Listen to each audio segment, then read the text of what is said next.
During my grandmother's time when they got together and it was harvest time and whatever was in season, say like these peaches, the women would get together and they would put up peaches. So that meant they either did them like we know as canned peaches in mason jars, or they made preserves and or jelly.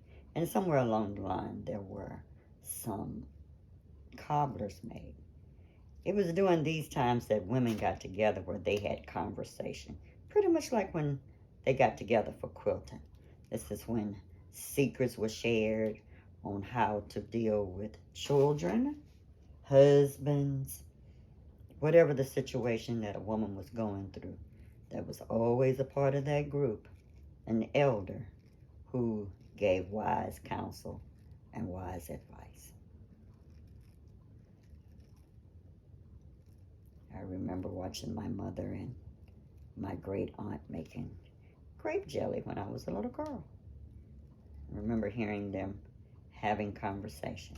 Now, what the conversation was, I don't know, because I probably wasn't able to stay in the house long enough to really ear hustle what the conversation was, because when grown folks was talking, children weren't allowed to be in the room.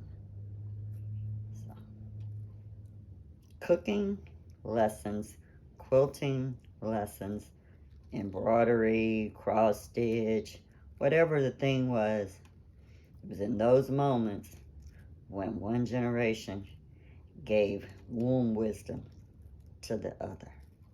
How are you passing along family tradition? So I'm peeling these peaches, and then once I peel them, I got them over here in a bowl. I'm gonna slice them up, and then I'm gonna determine how many cups of peaches I have, because that will determine how much sugar I'm going to use. I'm not using pectin, so it's gonna be a 1-to-1 ratio of peach to sugar. And I'm gonna be using sugar in the raw. Once I get them peeled, I'll come back and show you, and cut up, and in the pot, I'll come back and show you what the boiling looks like. I think I'm gonna do about 14 or 15, maybe 16 peaches, because they're gonna cook down. And I think the remainder of them will be eaten and become a peach cobbler. I happened on the peach truck going to look for something else. And who doesn't love a good peach? And they're juicy too, nice and sweet. These are Georgia peaches. And y'all know I'm saving seeds, right? So that I can see if I can cultivate a peach tree. And I'm probably going to do 2 or 4 seeds to see how many, get a good option for a peach tree. I wish my uncle was still living. He could show me how to graft. Graft 2 different kinds of peaches together in the hopes of getting something similar to what I have. This is so juicy and sweet. I can't tell you how good it is. I ain't gonna eat one on camera, but you can tell how juicy that is in my hand. So, yeah, I'll be back. Okay, this pot has peppers in it. I decided I wanted to do some peppers, so it has peaches, mango, and habanero. And since I know my husband is going to want some, this is the non-hot version.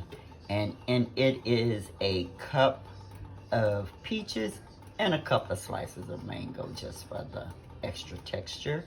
And I use organic cane sugar in his. And this one has sugar in the raw. So as you see, it is starting to come to a boil, and I'm gonna let this boil and allow it to cook down. I can't wait to enjoy it over some biscuits. It's now reduced about halfway, but it's still not getting thick like I want it to. Hold on, let me get a spoon so I can show you. So when I put the spoon down, it should not come that fast off the spoon. It should come off slow, so it's still not ready. So if this one's not ready, I know that one's not ready. But let me use this one to show you something. You see the foam there? I could take that foam and scrape it off and save it to put over ice cream, like the foam that's in here. Just take it, scoop this up, have it in another bowl. But I don't mind this being on the top of the jelly when it gets thick. So we're gonna let this continue to cook.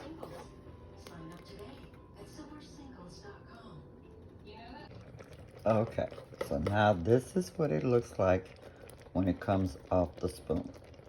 See how it's dripping? It's coming off as pretty much one slough. Now, see how slow it's dripping? I'm gonna let it cook a wee bit longer.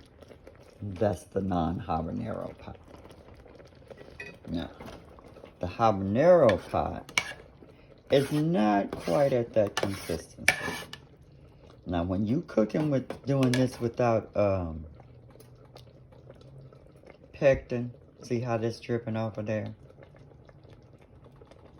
See that drip? It needs to cook a little bit longer.